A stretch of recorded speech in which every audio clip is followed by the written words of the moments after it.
Crazy Dog Audio Theatre and Tin Pot Productions present Poet Laureate of the People's Republic of Cork. Selections from the poetry of Gerry Murphy, set to music and sound by Roger Gregg. Programme 4. The Poets Band from Connolly Hall.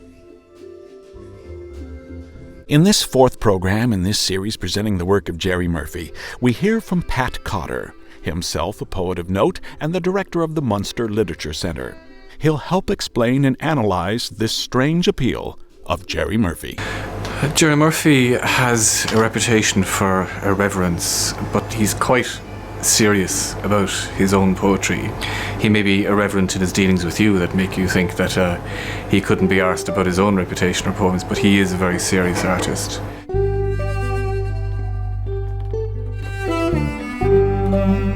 Long Valley Revisited.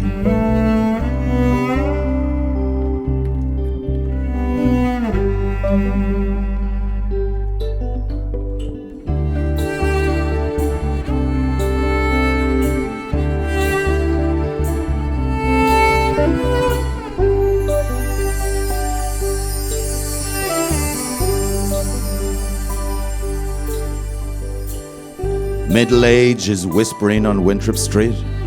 A taxi, a cup of cocoa, and then to bed. A full moon over Marlborough Street is exhorting me to stay out. Perk up, pink 19, get a life.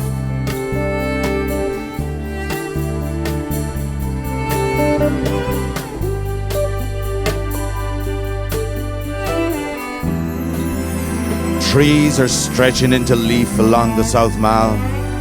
Planets are flying wildly past their preordained perihelia. Bats are fucking frantically in the belfries. So, I am curling up my toes. I am sloughing off this aging skin.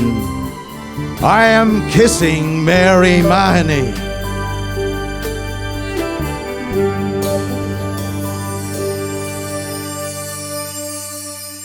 I republished Gerry's first full-length book, this Small Fat Boy Walking Backwards. So we had a book launch and I hired a room big enough to accommodate about 120 people, knowing how popular Gerry's work was. What I didn't count on was that we were doing it in Cork, and practically everybody in Cork had the first edition of the book and they didn't require the second edition of the book. So we had 6 people come to this book launch, and somebody said, "We have so few people here, we could hold the poetry reading in the lift." This is Connolly Hall. Bread, peace! Bread, peace! Bread, peace! Bread, peace! 21 words for the Security Council. It's a pity the earth isn't flat. You could line the poor along the edges and machine gun them into the abyss. So everybody clambered into the lift, and then somebody suggested, wouldn't it be fun if the lift went up and down as the poetry reading happened?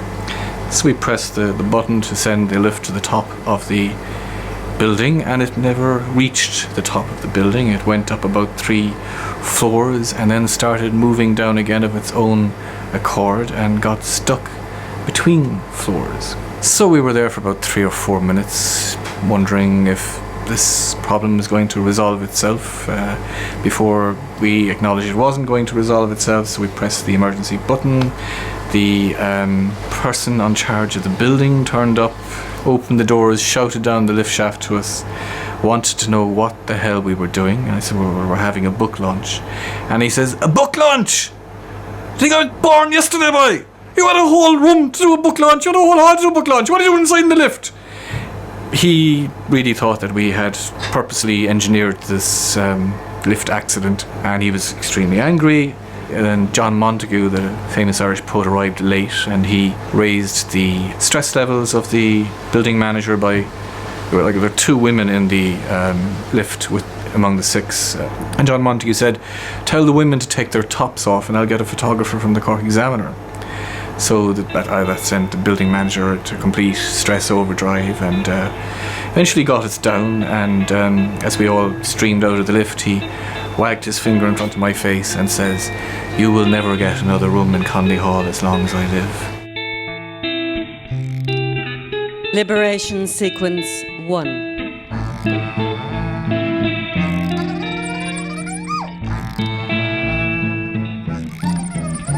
I stand on a high chair. I am not up to anything in particular. The mouse watches everything I do. I do not eat, I do not sleep, I do not breathe. The mouse provides. The mouse determines. The mouse permits. Now, everything is fitting into place. A question of timing. A matter of precision. I fill my lungs. The mouse inhales.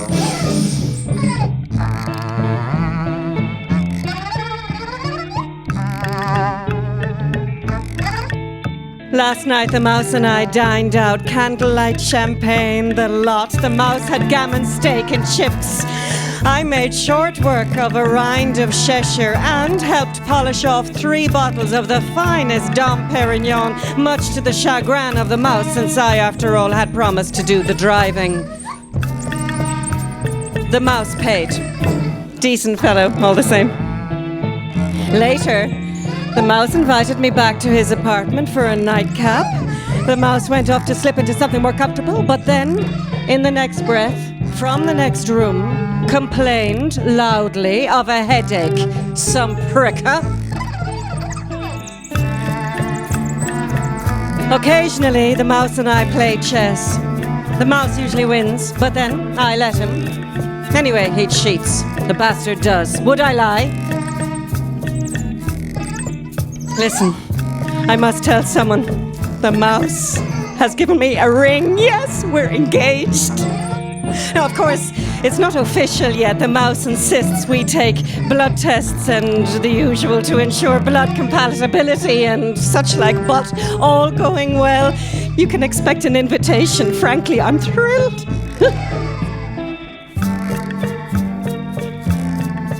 Today, the mouse came home late, rushing to greet him in a warm, proper, wifely way. I tripped on his preheated slippers and fell full length on top of him. And that, as they say, was that.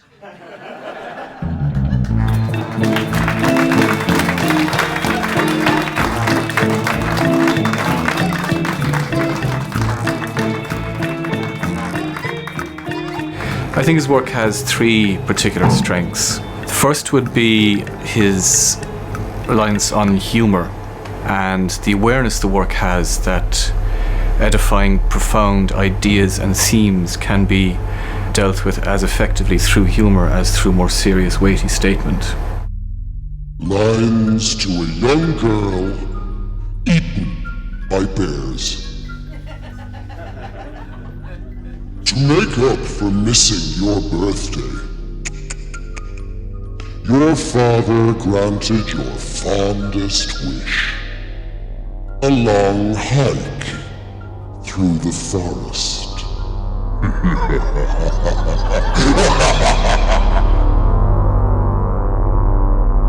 Second strength would be his political historic perspective on his themes. If you're a political animal, you're going to like the way the destiny of even an individual, let alone a society, is impinged upon by historical political forces. Even in Gerry's love poems, the red flag is fluttering somewhere in the background, or a tank is ready to roll over the couple as they're in embrace. Something else.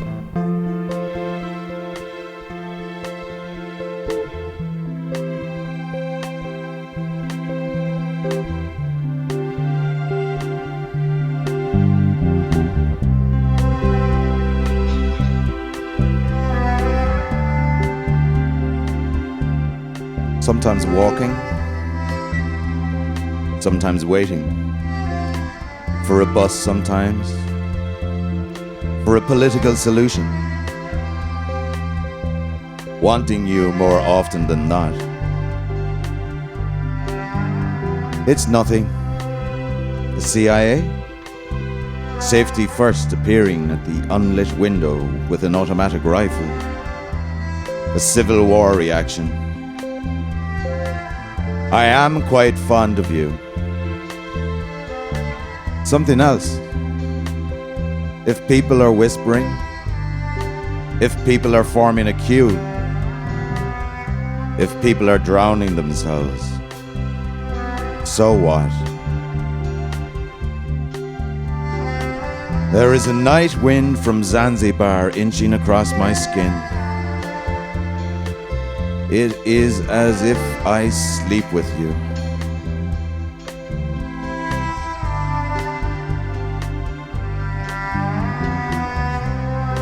It's not the government. They are in exile in Cuba.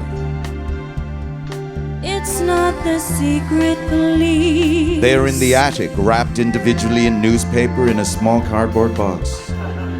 It's not the army. They are in the garden, leveling a statue of Lenin to clear the way for a new road, which will make it possible for lightly armored vehicles to pursue mounted terrorists. It's not the weather. Continuing dry spells with occasional thundery showers. It's not the clergy. They are either dead or scattered, though reports of continued resistance are coming in from the hills. It's not angst.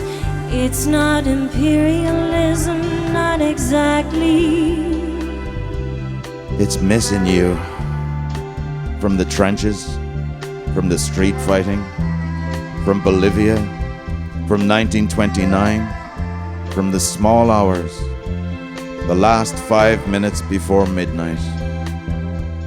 The weight of your arm Along my shoulders, your cheek press softly against my cheek, making cautionary propaganda. However fond of you I might become, there will always be a view between cool, dark green, evergreen trees, down to the river, beyond an open window, in the early spring or summer, beyond my warmest regard for your heart and mind, beyond regret, beyond speculation, beyond snow, beyond rainforest, beyond delirium, beyond revisionism, beyond fervor, beyond revolution, beyond quiet, beyond the front door of the police station in Saigon, which has been just dynamited off its hinges and cannot close behind you. something else, something else, something else.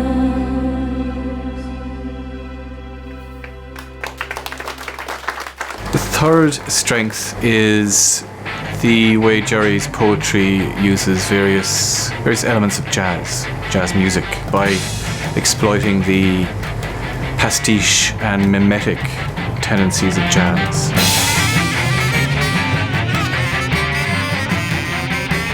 Modern American myths. Video. Charlton Heston seems to have cracked an unintentional joke falling under his chariot. Everyone in the control room is laughing. The SWAT captain has dressed in sports coat and slacks to promote a manual on police humor. A dead hostage persists at the bottom of the screen as bystanders wave to the camera. The moon fairy is beaming down. Hedgerows, theme parks, banners, muesli, Rembrandts, trampolines, vigilantes, bird baths, rolling stocks, safety valves, roof gardens, traffic lights, straitjackets, scrap heaps. The Sea of Japan.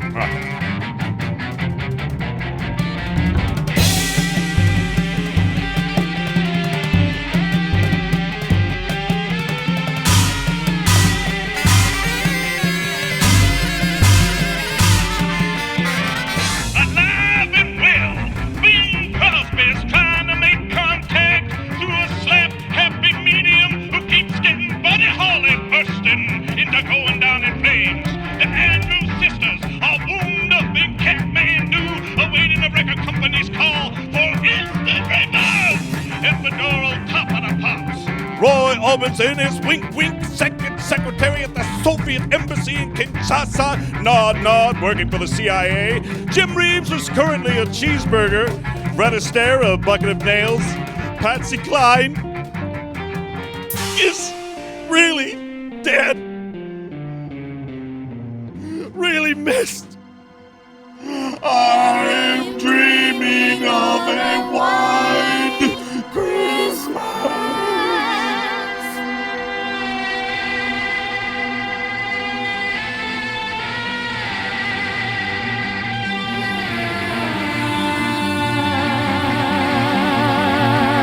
Dream time in McDonald's. All hell breaks loose!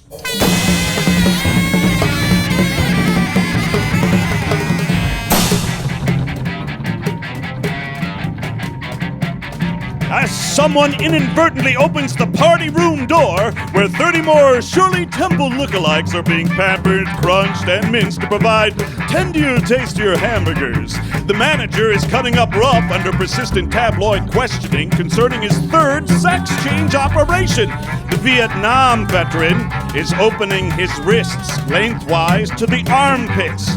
The spree killer at the next table has just lost count and decided to start again at murder 1. The next person through the door in blue suede shoes. Shit, it's Elvis!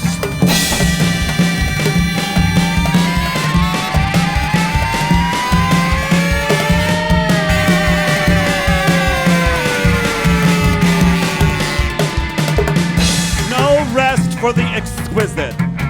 Scratch and sniff editions on the soft porn stands. Marilyn Monroe is being served up with a hint of perspiration in pursuit of the 100 million pound.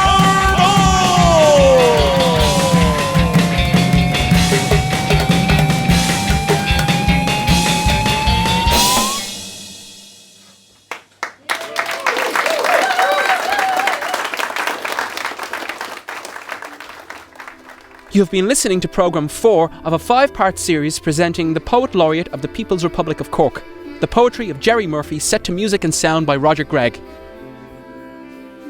This has been a special programme from Crazy Dog Audio Theatre and Tin Pot Productions and features the voice and musical talents of Liam Heffernan, Morgan C. Jones, Charlie Murphy, David Farrell, Emer O'Grady and Roger Gregg, with guest appearances from Charlie Ruxton, Niamh Linehan, Miles Breen, David Murray and the Gaiety School of Acting. Music and soundscapes composed by Roger Gregg with contributions from the cast.